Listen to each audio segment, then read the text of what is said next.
अस्सलाम वालेकुम स्टूडेंट्स, उम्मीद है कि आप सब खैरियत से होंगे। हमारा आज का फ़िज़िक्स का टॉपिक है कैपेसिटर। आज हमने कैपेसिटर के बारे में डिस्कशन करनी है। तो स्टूडेंट्स, सबसे पहले हम चलते हैं कैपेसिटर की डेफिनेशन की तरफ। तो according to definition, a capacitor is a device that stores electrical energy in an electric field. यानी कि कैपेसिटर हमारे पास ऐसी डिवाइस है जो कि इलेक्ट्रिकल एनर्जी और इलेक्ट्रिक चार्ज को इलेक्ट्रिक फील्ड में क्या करती है, स्टोर करती है। Capacitor is a device that stores electrical energy in an electric field. इसके बाद है हमारे पास के कैपेसिटर की कंस्ट्रक्शन किस तरह की जाती है। तो कैपेसिटर हमारे पास डिपेंड करता है दो कंडक्टिंग प्लेट के ऊपर। हमारे पास we should have two conducting plates.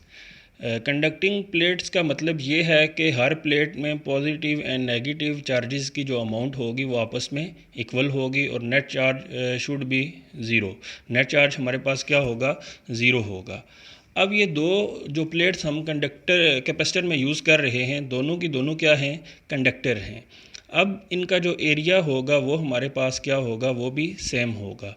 जितना आपके पास एक प्लेट का एरिया होगा उतना ही हमारे पास दूसरी प्लेट का भी एरिया होगा।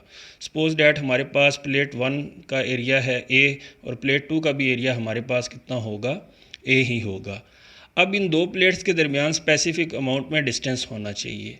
उस डिस्टेंस को हमने यहाँ पे डी से डिनोट कर दिया। एंड लास्टली इन दोनों प्लेट्स के दरमियान कोई ना कोई मीडियम होना चाहिए।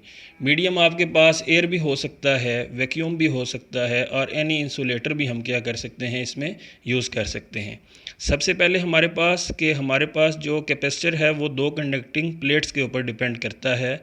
ऐसे कंडक्टिंग प्लेट्स जिनमें आपके पास जिनका एरिया हमारे पास क्या होगा, सेम होगा और उनमें number of positive and negative charges भी क्या होंगे, सेम होंगे। दोनों प्लेट्स के दरमियान हमारे पास स्पेसिफिक डिस्टेंस होना चाहिए और डिस्टेंस के अलावा हमारे पास दोनों प्लेट्स के दरमियान में कोई ना कोई मीडियम भी होना चाहिए। और मीडियम हमारे पास एयर हो सकता है, वैक्यूम हो सकता है और कोई भी इंसुलेटर हम क्या कर सकते हैं, यूज़ कर सकते हैं।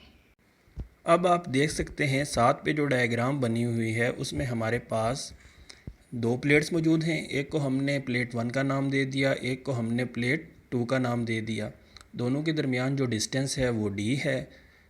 दोनों का जो एरिया है वो हमारे पास ए है और दरमियान में हमने जो मीडियम यूज़ किया है वो एयर, वैक्यूम और एनी इंसुलेटर हमारे पास यूज़ किया जा सकता है।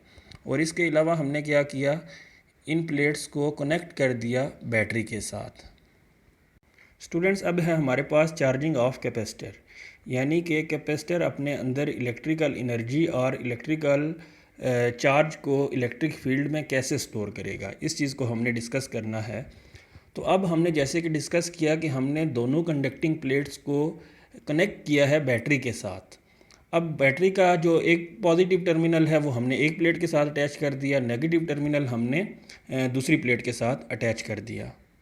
अब स्टूडेंट्स, हम करेंगे क्या, सबसे पहले हमने ये काम करना है कि बैटरी ऑन करनी है। स्विच ऑन किया हमने, स्विच ऑन करेंगे तो हमारे पास मूवमेंट ऑफ इलेक्ट्रॉन स्टार्ट हो जाएगी। इलेक्ट्रॉन्स जो हैं वो मूव करना स्टार्ट कर देंगे।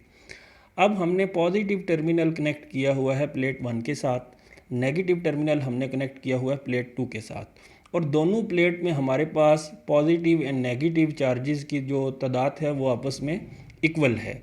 अब होगा क्या, जब हमने स्विच ऑन किया तो प्लेट 1 के जो नेगेटिव चार्जेस हैं, इलेक्ट्रॉन्स हैं, वो क्या करेंगे, मूव करेंगे toward positive terminal of battery. Battery के पॉजिटिव टर्मिनल की तरफ मूव करेंगे और मूव करने के बाद बैटरी में से पास होके प्लेट 2 पे पहुंच जाएंगे। इस तरह आपके पास सर्कल कंप्लीट हो जाएगा।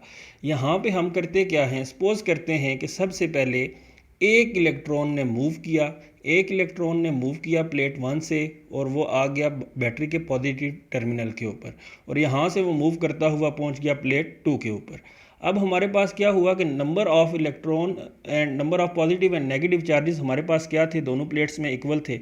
अब प्लेट 1 में से एक इलेक्ट्रॉन मूव कर गया तो अपनी जगह वो क्या छोड़ गया, एक होल छोड़ गया।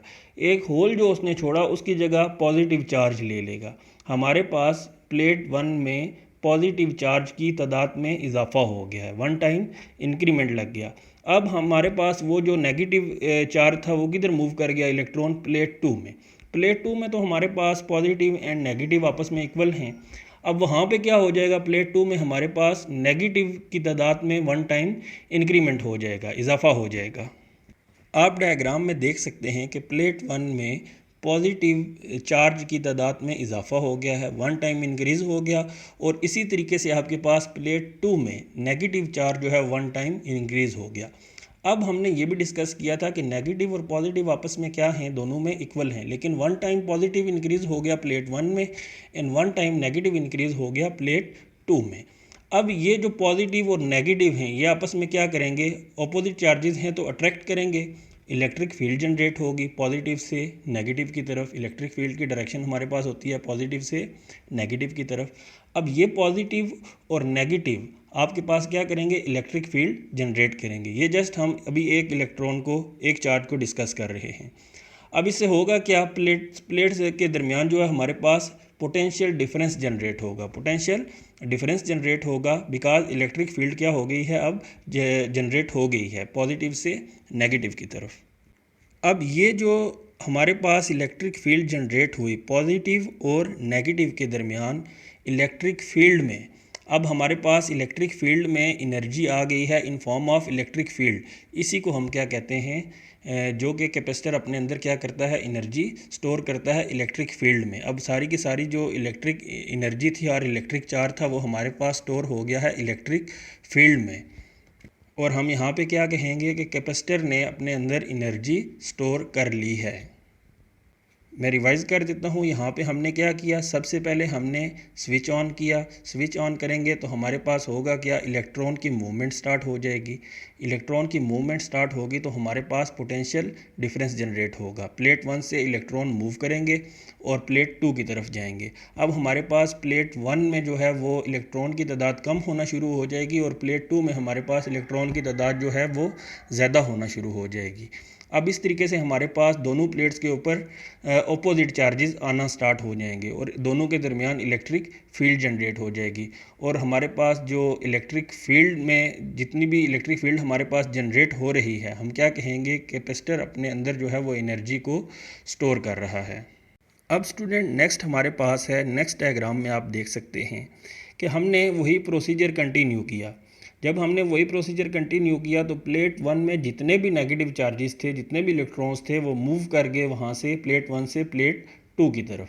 प्लेट 2 की तरफ मूव कर गए। अब हमारे पास जो प्लेट 1 है वो कम्प्लीटली क्या हो गई है, पॉजिटिवली चार्ज हो गई है और प्लेट 2 हमारे पास नेगेटिव चार्ज से फिल हो गई है। अब हमारे पास क्या होगा कि दोनों प्लेट्स के दरमियान कम्प्लीटली इलेक्ट्रिक फील्ड जनरेट हो जाएगी। कम्प्लीटली इलेक्ट्रिक फील्ड जनरेट होने के बाद हमारे पास क्या हुआ कि पोटेंशियल डिफरेंस भी हमारे पास यहाँ पे क्या हो रहा है, जनरेट हो रहा है। और ऐसी सिचुएशन भी आएगी जब हमारे पास पोटेंशियल डिफरेंस इक्वल हो जाएगा बैटरी की एनर्जी के इक्वल, बैटरी के इक्वल हो जाएगा। अब हमारे पास वो चार्जेस जो कि स्टोर थे प्लेट 1 और प्लेट 2 में, आफ्टर दिस फिनोमेना वो सारे के सारे किधर स्टोर हो गए हैं, इलेक्ट्रिक फील्ड में। तो हम इसको क्या कहते हैं, electric charge store in form of electric field. और यही सारे का सारा फिनोमेना है हमारे पास कैपेसिटर का, कि कैपेसिटर ने इलेक्ट्रिक चार्ज और इलेक्ट्रिकल एनर्जी को इलेक्ट्रिक फील्ड में क्या कर लिया, स्टोर कर लिया।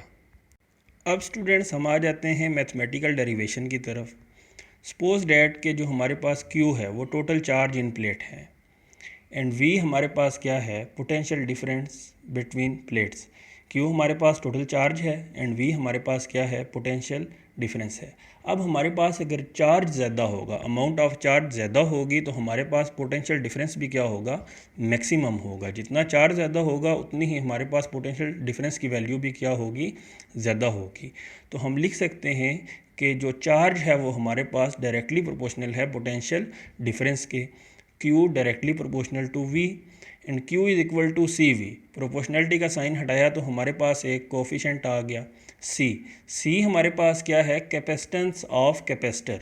ये हमारे पास कैपेसिटेंस ऑफ कैपेसिटर कहलाती है।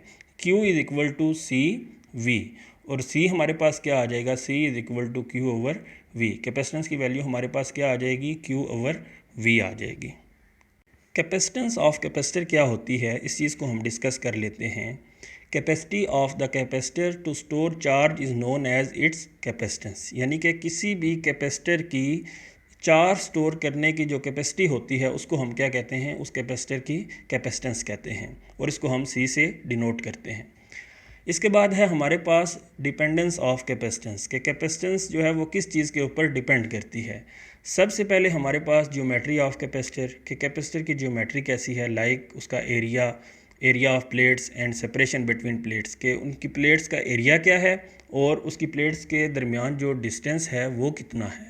सेकेंडली ये किसके ऊपर डिपेंड करती है, मीडियम बिटवीन प्लेट्स। हमने कहा ना मीडियम लाजमी है, वो एयर हो, वैक्यूम हो और एनी इंसुलेटर और डाइलेक्ट्रिक कोई भी चीज़ हम यूज़ करें तो मीडियम के ऊपर भी इसकी कैपेसिटेंस क्या करेगी, डिपेंड करेगी। First of all geometry of capacitor and secondly medium between plates. अब है हमारे पास यूनिट ऑफ कैपेसिटेंस, के कैपेसिटेंस का यूनिट क्या होता है। कैपेसिटेंस के यूनिट को हम फैरेड कहते हैं। जैसे कि हमारे पास टर्म आई थी C is equal to Q over V, यानी कि चार्ज ओवर पोटेंशियल डिफरेंस, और चार्ज का यूनिट हमारे पास होता है कूलम एंड पोटेंशियल डिफरेंस का हमारे पास यूनिट होता है वोल्ट। तो हमारे पास कूलम ओवर वोल्ट इक्वल होता है फैरेड के इक्वल।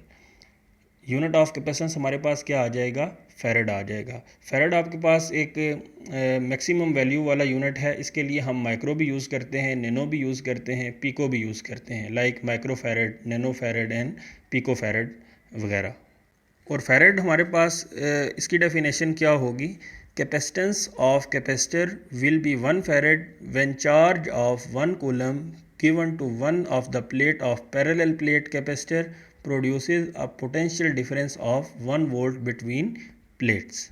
यानी कि किसी भी कैपेसिटर की कैपेसिटेंस हमारे पास 1 फैरेड उस वक़्त होगी जब हम उस कैपेसिटर में मौजूद किसी एक प्लेट को 1 कूलम चार्ज प्रोवाइड करें और उस चार्ज के रिज़ल्ट में हमारे पास 1 वोल्ट का पोटेंशियल डिफरेंस बिटवीन प्लेट्स क्या हो, जनरेट हो। इसको हम क्या कहेंगे, 1 फैरेड कहेंगे। जब हम एक कूलम चार्ज प्रोवाइड करें कैपेसिटर की प्लेट्स को और हमारे पास पोटेंशियल डिफरेंस कितना जनरेट हो, 1 वोल्ट का पोटेंशियल डिफरेंस हमारे पास जनरेट हो, तो हम कहेंगे कि हमारे पास उस कैपेसिटर की कैपेसिटेंस कितनी है, 1 फैरेड है।